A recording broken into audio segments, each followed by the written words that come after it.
Le territoire de Lubero est confronté par l'agression du M23 et les velléités des forces démocratiques alliées ADF. Cette sécurité a provoqué le déplacement des populations de leur village. Les quelques-unes qui résistent n'ont pas accès facile aux soins de santé. Nous sommes à Bapéré, le secteur touché plus par les activités des ADF. Des villages sont devenus déserts, des infrastructures de base, d'autres des structures sanitaires abandonnées. Les populations se sont concentrées dans l'agglomération de Mangouré-Djipa, son chef-lieu. C'est ici où est implantée la zone de santé portant le même nom. À l'hôpital général de référence de Mangouré-Djipa, la peur de l'insécurité gagne les esprits. Les agents sanitaires organisent un service minimum. Ils craignent pour leur sécurité et celle de l'hôpital, témoigne Dr Vunyazi Jackson, le médecin responsable. Tout le soir, on est peureux, on a la peur. C'est ainsi que nous demandons qu'il faut qu'on puisse nous sécuriser ici. Bon, nous ne fonctionnons pas normalement, nous faisons les services minimums bien sûr. Actuellement, la pédiatrie ne fonctionne pas, la chirurgie aussi ne fonctionne pas, la médecine interne ne fonctionne pas. Nous fonctionnons seulement avec les urgences, les soins intensifs et la maternité. Dr Jackson demande aux autorités de renforcer les dispositifs sécuritaires autour de l'hôpital pour assurer le personnel de santé qui continue à résister dans la zone malgré les turbulences sécuritaires. À nos autorités chargées de la situation sécuritaire, nous demandons qu'ils puissent nous sécuriser l'hôpital et les biens de l'hôpital, puisque nous aussi nous avons souvent peur la nuit. On peut fuir d'un moment à l'autre lorsqu'on entend les rumeurs, mais lorsqu'on est avec les autorités, on est vraiment très content. C'est par exemple de nous amener même les militaires qui puissent venir sécuriser l'hôpital, ça sera très important. Le secteur de Bapéré vit l'activisme des ADF depuis le mois de juin. Les premières attaques déplorées dans la zone ont provoqué des déplacements massifs des populations. Malgré les affrontements sporadiques autour de l'agglomération de Mangouré-Djipa, la psychose persiste, mais il faut préciser que les forces armées de la RDC et les forces de défense du peuple ougandais ou PDF renforcent leur position pour sécuriser la zone. Le président Félix-Antoine Tshisekedi Tshilombo a reçu une délégation du commandement de la force terrestre ougandaise dans la soirée du samedi 12 octobre 2024 à la Cité de l'Union africaine. D'après la presse présidentielle, ces officiers ougandais étaient conduits par le chef d'état-major des FARDC, le général Christian Chiwewe, après avoir suivi le rapport des opérations conjointes contre l'activité de ADF dans la province de l'Ituri et à Beni. Félix Tshisekedi Tshilombo a donné les instructions claires pour le renforcement de la coopération militaire entre la RDC et l'Ouganda, afin d'éradiquer l'insécurité dans cette région. Quelques heures après, le chef d'État, Félix-Antoine Tshisekedi Tshilombo, a reçu Jacques Bouya, ministre d'État chargé de l'aménagement du territoire de la République démocratique du Congo, qui était porteur d'un message particulier du président Denis Sassou Nguesso.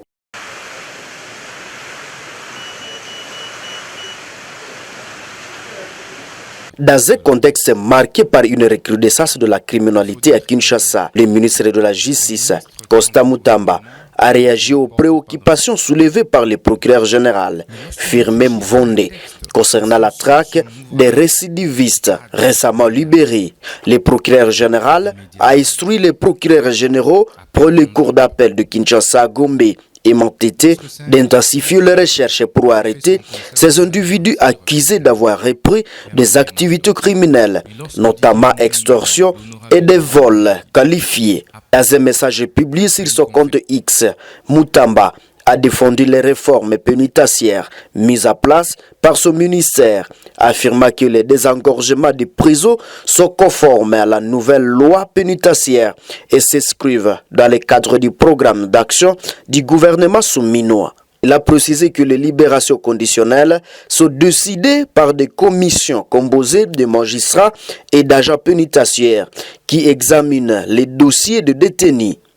Mutamba a également souligné que ces mesures visent à harmoniser les conditions de détention et régulariser les emprisonnements. Je cite, « Rien n'arrêtera notre engagement à harmoniser nos prisons et cachons. Le salut du peuple est la loi suprême », a-t-il déclaré, insistant sur l'importance de respecter les droits des détenus tout en répondant aux besoins de sécurité publique.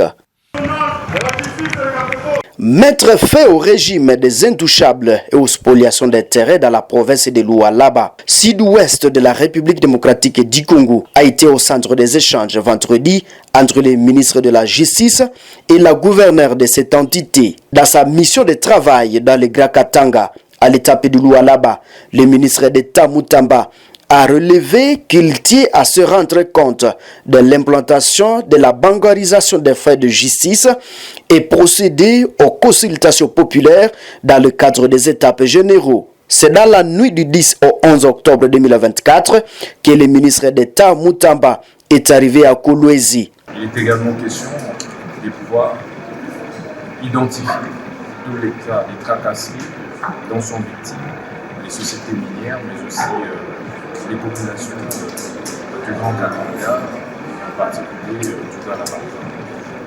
Nous allons identifier les difficultés liées aux saisies intempestives des comptes, aux exécutions barbares et intempestives de certaines décisions de justice contre les opérateurs économiques, contre les opérateurs miniers, les envahissements dont sont victimes les sites des opérateurs miniers par des hommes en uniforme. Après le gouvernorat, il s'est rendu au centre pénitentiaire de Dilala où il a procédé à la visite des installations et des dépôts de stockage avant d'accorder la libération conditionnelle aux 9 détenus qui étaient sans dossier et arrêtés de manière arbitraire. Il s'est ensuite dirigé à la place des postes de Kolwezi où il a procédé à une consultation populaire où il a récolté des désidératants de la population à prélude des états généraux de la justice. Les médecins des hôpitaux publics, membres du syndicat national de médecins SINAMED, annoncent un mouvement de grève à partir de mardi 15 octobre dans toutes les villes provinces de Kinshasa pour une durée d'une semaine. Cette décision a été prise à l'usine d'une assemblée générale tenue le samedi 12 octobre 2024 à leur siège à Kasavubu. Le secrétaire exécutif provincial de Kinshasa du SINAMED justifie cet arrêt de travail par le non-respect des engagements par le gouvernement concernant l'amélioration de leurs conditions salariales. Nous vous proposons de suivre cette déclaration des médecins. Le bureau exécutif provincial prend l'opinion nationale et internationale à témoin sur la situation de la corporation médicale qui est marquée par une tension grandissante de la base face à la situation socio-professionnelle des médecins de plus en plus précaire et des préoccupations des médecins restées sans réponse depuis plusieurs années, les engagements du gouvernement avec les bancs syndicales non appliqués jusqu'à ce jour. Il sied et rappelé que le gouvernement de la République est resté insensible sur les revendications de médecins et refuse d'honorer ses propres engagements. Les volets pécuniaires et revendications de médecins pourtant reconnues, fondées et légitimes par le gouvernement et bien repris dans les accords et avenants sont à ce jour non appliqués de façon intégrale.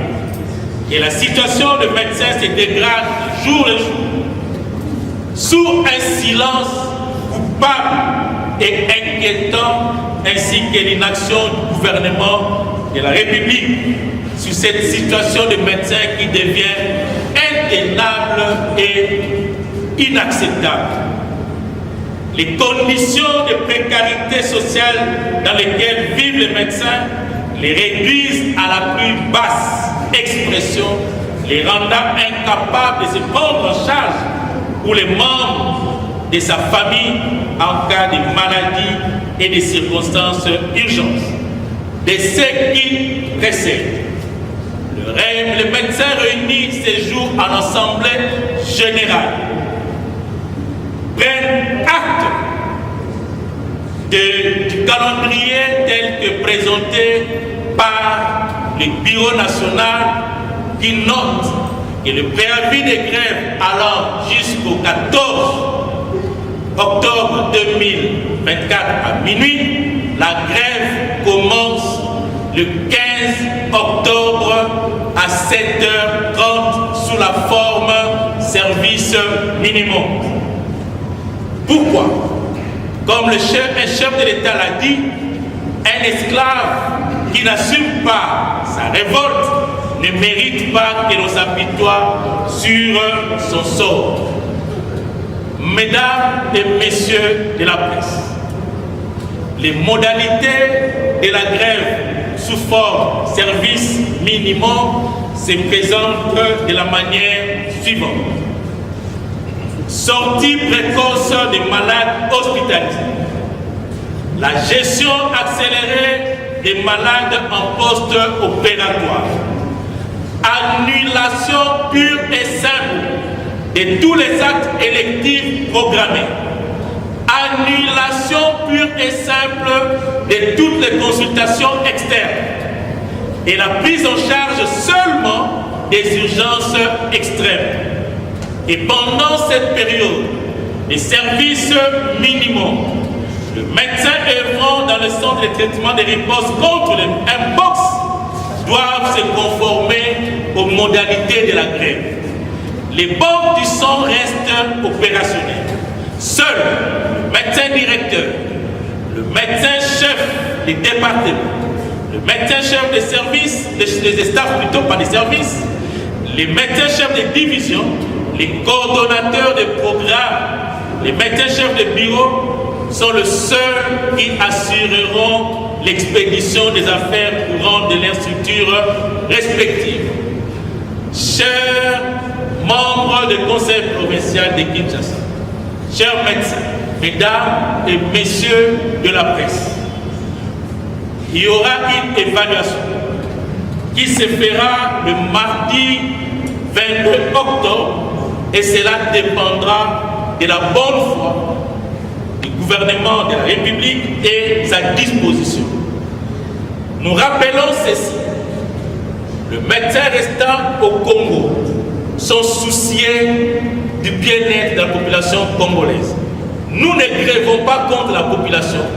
Nous grèvons parce que nous en avons marre. Et les médecins disent qu'ils méritent mieux. Comme l'a dit un homme d'État, le peuple d'abord. Je vous remercie.